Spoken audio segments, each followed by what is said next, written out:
उमैर अपने एक दोस्त को साथ लेकर अपने घर में जैसे ही दाखिल हुआ तो उमैर के अब्बू ने उमैर को कहा, उमैर बेटा, होश के नाखून लो, ये किसको बगैर इतला किए घर में ला रहे हो?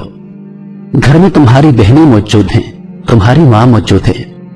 इतनी अहमकाना हरकत एक अजनबी नौजवान को मुंह उठाए अंदर ले आए हो। दरवाजे के साथ ही घंटी का बटन है, उसे दबाने की भी तुम्हें तौफीक ना हुई।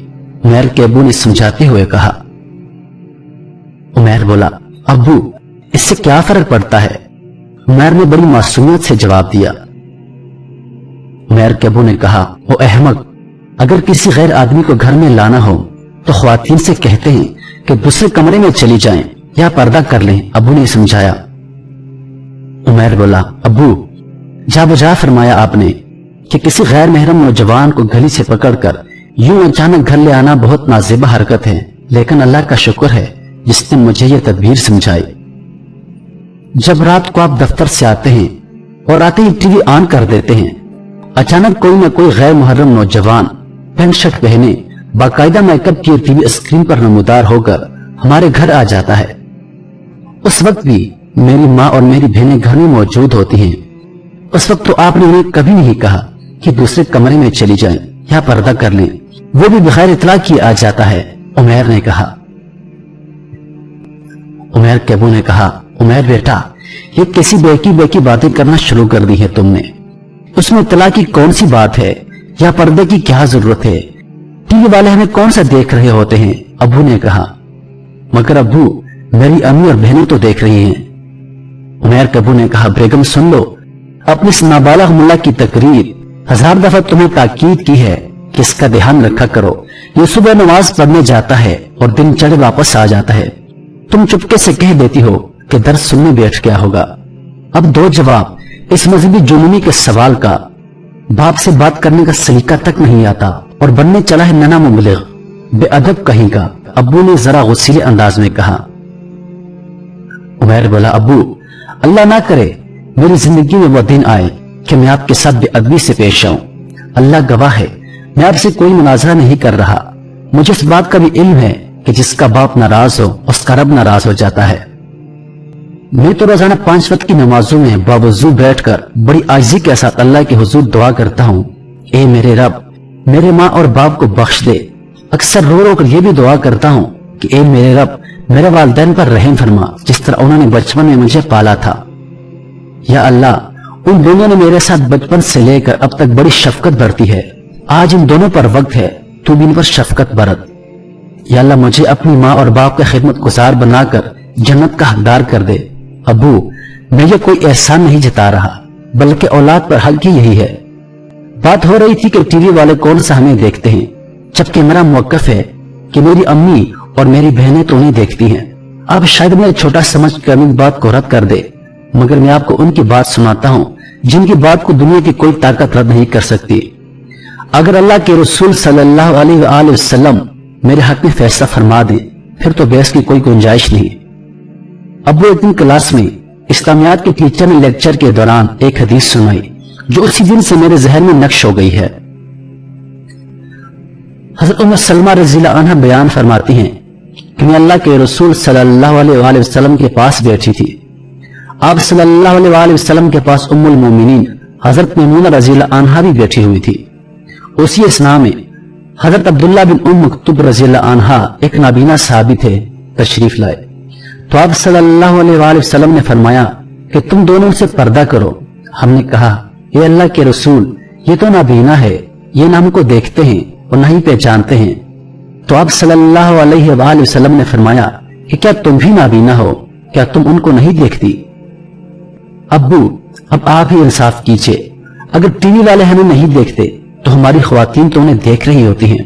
फर्क सिर्फ इतना है कि शैतान धोखेबाज ये बात हमारे जहन में आने ही नहीं देता। वो यही कहता है कि ठीक है, ये फिल्म इंतहा दर्जे की खलीज है, मगर तुझसे पूरा पूरा लुत्फ उठा। बिल्कुल इसी तरह जैसे शुरू में जब इस टीवी को घर में लाया गया तो आपने ये कहा था कि खबरनामा और ज्यादा से ज्यादा पाकिस्तानी ड्रामे सिर्फ देखेंगे, फिल्में देखने की किसी को इजाजत नहीं होगी। फिल्मी चैनल और बेहुदा ड्रामे वो तो आपके होते हुए कोई देखने का तस्वर भी नहीं कर सकता था। उस वक्त हालत ये थी अगर किसी बच्चे से अचानक कोई बटन दब जाता तो सारे घर में शोर बरपा हो जाता कि बंद करो, फिल्मी चैनल लग गया है, कहीं अबू ना आ जाए। मुझे भी अच्छी तरह याद है कि शाम होते ही सारा मोहल्ला हमारे घर उमड़ आता, इसलिए इस नेक काम की इब्तिदा हमारे घर से हुई। अब पूरे मोहल्ले में फैले हुए सदके जारिया में हमारा अच्छा खासा हिस्सा बनता है। जब आप घर पर नहीं होते थे तो सब बैठकर फिल्मी चैनल्स देखते थे। जो ही आपकी उंगली घंटी के बटन को छूती फौरन चैनल तब्दील हो जाता। इतना खौफ और दबदबा था कि कहीं आपको पता न चल जाए। मगर आज क्या हो गया है, अब तो हमारे घर में इतनी बड़ी डिश लगी हुई है और घर में हर रोज नई फिल्में आती हैं और इन्हीं फैश फिल्मों में इंतहा दर्जे के फहश गीत और बेहया मनाजर सुनकर और देखकर रोंगटे खड़े हो जाते हैं। लेकिन आज आपकी मौजूदगी में पहले से 1000 गुना ज्यादा फिल्में देखते हैं कि खुदा की पनाह, अब कहां गया आपका वो हुक्म, सिर्फ खबरनामा और पाकिस्तानी ड्रामा, कहां गया वो रोब और दबदबा। अब वो खुदा के लिए हम सब किधर बहके जा रहे हैं, ये भी शैतान का बहुत बड़ा फरेब है।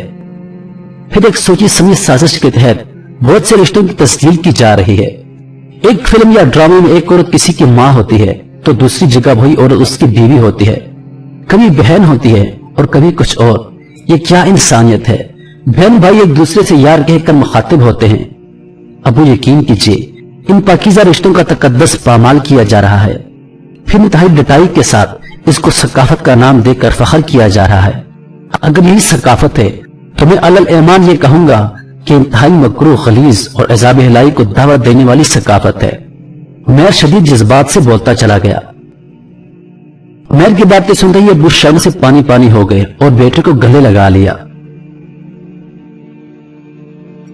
मेरे मोहतरम अजीजों, ये एक फर्जी मुकालमा था जिसका मकसद ये था कि आपको बात की अच्छी तरह से समझ आ जाए और आप बात को आसानी से समझ जाएं।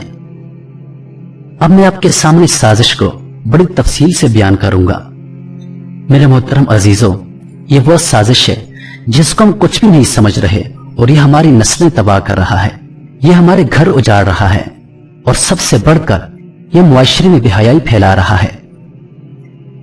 बयान करदा मुकालमे से आपको समझ आ गई होगी कि मेरा इशारा किस तरफ है। जी हां, मेरा इशारा मीडिया की तरफ है। टेलीविजन, डिश, केबल, इंटरनेट वगैरह। तो मेरे दोस्तों, अभी जानते हैं कि इसकी इब्तिदा कहां से हुई, पाकिस्तान में कैसे आता गया। ये सबसे पहले पाकिस्तान में मुतारफ हुआ रेडियो। तब रेडियो पर खबरनामा वगैरह आया करता था, कुछ अच्छे अच्छे गीत आया करते थे। मुल्क के हालात और वाकयात से बाखबर रहने के लिए लोग रेडियो का इस्तेमाल करते थे। तब रेडियो चंद गिने चुने लोगों के पास हुआ करता था। फिर उसके बाद दौर आया टीवी का। टीवी शुरू में ब्लैक एंड व्हाइट हुआ करता था, उस पर खबरनामा, ड्रामे, कुछ गीत या कुछ प्रोग्राम वगैरह आया करते थे। लेकिन उस वक्त खबरनामे, ड्रामे या प्रोग्राम्स में आने वाले मर्द और ख्वातीन बापर्दा हुआ करती थी। और फिर दौर आया कलर टेलीविजन का। कलर टेलीविजन के आने के बाद फिल्मों, गानों और ड्रामों की तादाद में इजाफा होता चला गया। टीवी पर आने वाले प्रोग्राम्स, खबरनामा और ड्रामों में वाज़ेह तब्दीली आनी शुरू हो गई। उसके बाद दौर आया वीसीआर का। वीसीआर के आते ही इसने सबको अपनी लपेट में ले लिया, जिसमें बड़ी तादाद हमारी नौजवानों की थी। वीसीआर की खास बात यह थी कि यह दुकानों पर रेंट पे दिया जाता था, जिस तक रसाई हर एक इंसान तक मुमकिन थी। और सबसे खतरनाक बात कि पाकिस्तान में वीसीआर मुतारफ होने के साथ ही फैश फिल्में में मुतारफ होने लग गई, जिसने मुल्क के नौजवानों में जिन्सियात को भरने का जहर घोल दिया। वीसीआर के बाद दौर आया डिश और केबल का। ये वो टेक्नोलॉजी है जिसने हमारे मुआशरे में एक वाज़ेह तब्दीली रुनुमा कर दी। वीसीआर तो चंद गिने चुने लोगों के पास हुआ करता था, लेकिन डिश और केबल की रसाई हर घर तक मुमकिन हो चुकी है। अपने इर्द गिर्द नजर दौड़ाएं तो शायद ही कोई ऐसा घर हो जिसमें डिश या केबल ना लगी हो। डिश और केबल के आने से हमारी सकाफत, हमारी तहजीब और हमारा रहन सहन बिल्कुल तब्दील हो चुका। आपके एक टीवी सेट में सैकड़ों चैनल आते हैं और आप रिमोट कंट्रोल के जरिए जो चाहे सेकंडों में देख सकते हैं। पहले हमारे घरों में सुबह का आगाज कुरान करीम की तिलावत से हुआ करता था, लेकिन आज सुबह होते ही हमारे घरों में गाने बजने शुरू हो जाते हैं। पहले हमारे बच्चों को सुबह होते ही नजरा पढ़ने के लिए मस्जिद भेजा जाया करता था, लेकिन आज उन्हें कार्टून दिखाए जाते हैं। तो इस तरह डिश और केबल ने हमारे मुआशरे का नक्शा ही तब्दील करके रख दिया। मेरे मोहतरम अजीजों, फिल्में, ड्रामे, प्रोग्राम्स और गाने दिखाने का मकसद यह है कि मुआशरे में बेहयाई फैलाई जाए, हमारी सकाफत और हमारी तहजीब को तबाह बर्बाद किया जाए।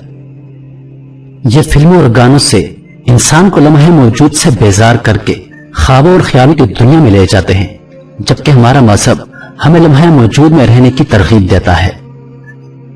डिश और केबल के बाद दौर आया स्मार्टफोन और इंटरनेट का। ये वो टेक्नोलॉजी है जिसने हमारे माशरे को पूरी तरह अपनी लपेट में ले लिया है। इसकी खास बात यह है कि इस तक रसाई हर इंसान की मुमकिन है, चाहे वो गरीब हो या अमीर हो। देखा जाए तो हर बच्चे, हर नौजवान, हर लड़की, हर औरत और हर मर्द के पास स्मार्टफोन मौजूद है, जिसमें इंटरनेट की सहूलत भी मौजूद है। इस टेक्नोलॉजी ने हमारी नौजवान नस्ल और हमारे मुआशरे को तबाह और बर्बाद कर दिया है। साजिशी लोगों ने फैश फिल्में, गाने, ड्रामे और हर तरह की बुरी चीजें हमारी जेब तक ले आए हैं। हमारे इस मुआशरे में रोटी, कपड़ा, तालीम महंगी, जबकि इंटरनेट सस्ता है। चाहे मजदूर हो या कोई आम आदमी, कंपनी ने इंटरनेट इतना सस्ता कर दिया है कि हर एक आदमी इसको बआसानी इस्तेमाल कर सकता है।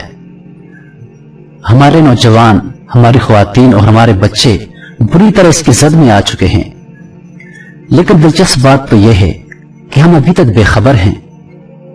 तो मेरे मोहतरम अजीजों, उठिए, जागिए और सोचिए। अल्लाह पाक हम सबको समझने और नेक अमाल करने की तौफीक अता फरमाए।